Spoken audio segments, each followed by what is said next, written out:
order which will keep them under discipline, and so on and so on.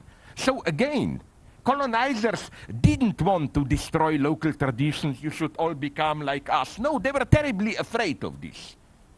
Not only this, but you should read the book. It's pleasurable, although I don't like him as a writer. Aldous Huxley, Jesting Pilatus.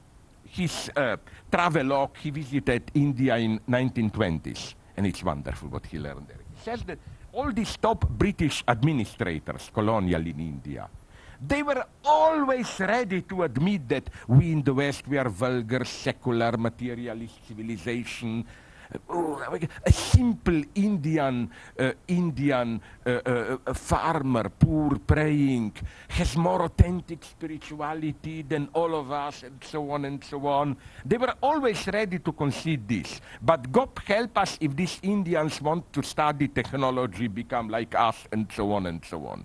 So again, sticking back, I think that that's why, I'm sorry if I repeat my old story, which must be known to you, that's why my true hero is Malcolm X.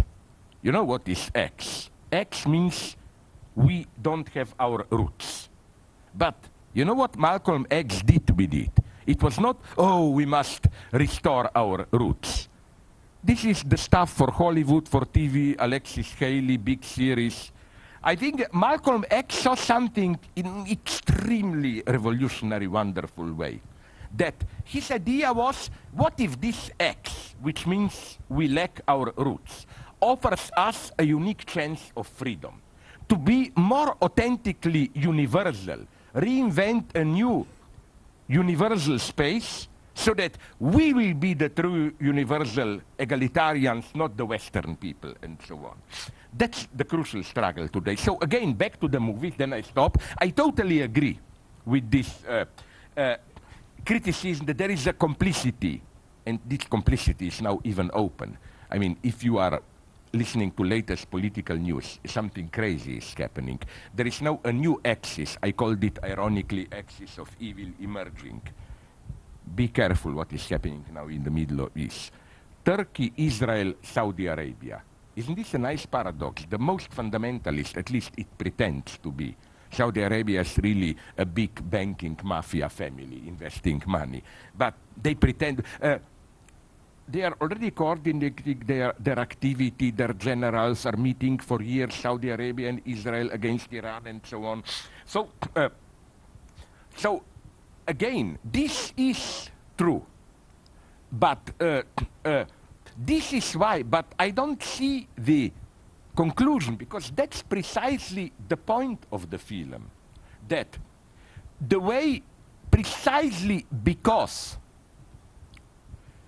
the most traditional Muslim oppression of women is precisely in order to prevent integration, in order to keep things at a distance, is fully tolerated. In what sense tolerated? I was told that, for example, when in an honor killing, a Palestinian girl is killed, Israeli police doesn't do anything, basically, and so on and so on. But that's why we should jump out of joy when you have an authentic movement for women's rights among Palestinians themselves. And this is what is happening. That's why I don't see the logic of that criticism of the film. It doesn't mention the complicity of Israel. My God, it does all the time.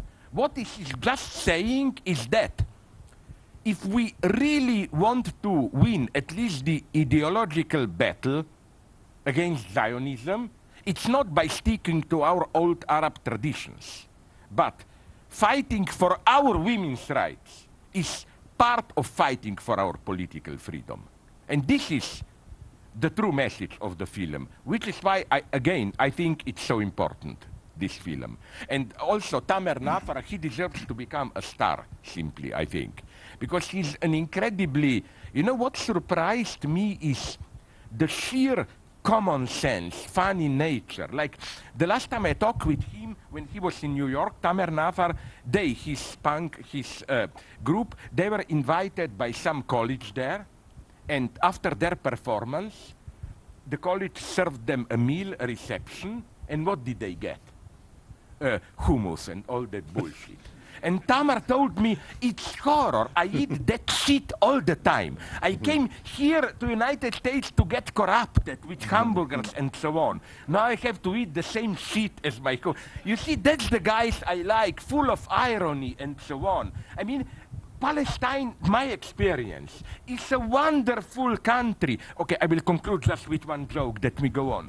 The best respectful religious joke that I heard, maybe you know it from some of my earlier books, was among the Christians of Palestine.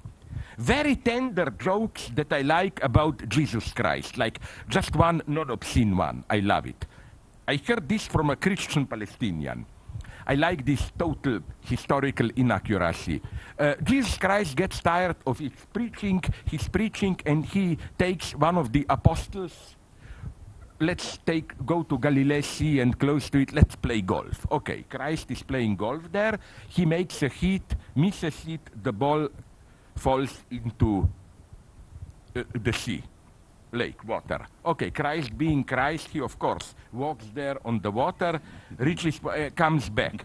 And then the apostle says, but listen, Jesus, this is a very difficult hit.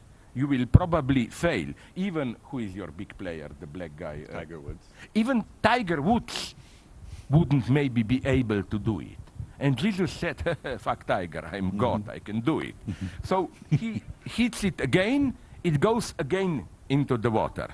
So he walks on the water again, and that, I like this total historical confusion. At that point, a group of American tourists come there with a bus, and are surprised, like, what is that guy doing walking on water, no? And they approach the apostle and says, but who's that jerk guy? What does he think that he is? Jesus Christ. You know what apostle answers? No, it's much worse. He thinks he's Tiger Woods, you know? This is such a wonderful, theoretically correct joke, you know, that even God is decentered. Even Jesus Christ had a decentered ideal ego that he failed and so on. And you should have been there. This joke was not meant as a dirty obscenity. The guy was deeply religious. No, so again, there is hope. That's the tragedy of Palestine. That they are, to cut the long story short, they are the Jews among the Arabs. The most dynamic, educated, and so on and so on. And it's a